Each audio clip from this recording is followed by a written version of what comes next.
Au cœur de la savane, là où la terre rouge collait aux pieds comme un serment ancien, se trouvait le village de Kumbé, encerclé par des baobabs séculaires dont les racines semblaient boire les secrets du monde invisible.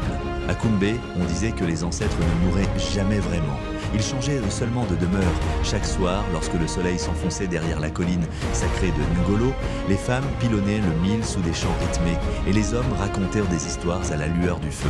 Mais depuis quelque temps, un malaise flottait dans l'air, lourd comme un ciel avant l'orage. La petite Aïssata, âgée de 12 saisons, en était le cœur battant. Depuis la mort de sa mère, Sira, Aïssata faisait le même rêve.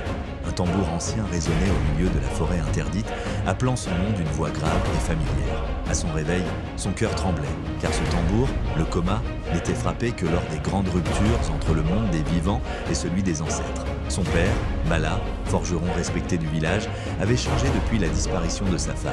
Son regard s'était durci et ses mains, autrefois sûres, tremblaient parfois devant l'enclume. Il refusait d'entendre parler des rêves d'Aïssata. « Les morts doivent dormir », répétait-il. Réveiller leur voix attire le malheur, mais le malheur était déjà là. Les récoltes se mirent à pourrir avant d'être mûres. Les enfants tombaient de malades sans cause visible. Et une nuit sans lune, le tambour coma résonna, seul. Le village entier se réveilla dans la panique. Les anciens se rassemblèrent sous le grand baobab, là où les décisions ne souffraient aucune contestation. La plus vieille d'entre eux, Mama Yerima, aveugle mais clairvoyante, posa sa main ridée sur le sol. Une promesse a été brisée, dit-elle d'une voix lente, et seul l'enfant né du silence pourra la réparer. Tous les regards se tournèrent vers Aïssata. Bala voulut s'y opposer, mais la tradition était plus forte que l'amour d'un père inquiet. À l'aube, Aïssata fut conduite à la forêt interdite, accompagnée de Mama Yerima. Là, au pied d'un baobab fendu par la foudre, reposait le tambour sacré. Lorsqu'Aïssata posa la main dessus, une chaleur douce l'envahit. La voix de sa mère s'éleva, claire comme l'eau de la source. « Ma fille, je ne suis pas partie. Ton père a brisé le pacte en refusant de transmettre le secret du tambour par peur de perdre ce qu'il aimait. » Aïssata comprit alors le rebondissement cruel de la vérité.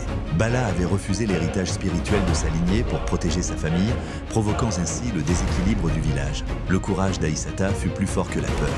Elle frappa le tambour, non avec colère, mais avec amour. Un rythme ancien, lent et profond, s'éleva vers le ciel. Quand ils revinrent au village, la pluie tomba pour la première fois depuis des lunes.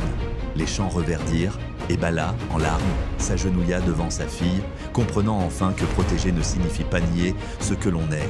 Depuis ce jour, Aïssata devint la gardienne du coma, reliant les vivants aux ancêtres, non par la peur, mais par la mémoire et l'amour. Morale, fuir ses racines par peur de souffrir, c'est souvent inviter un mal plus grand encore. Honorer la tradition, ce n'est pas rester prisonnier du passé, mais y puiser la force.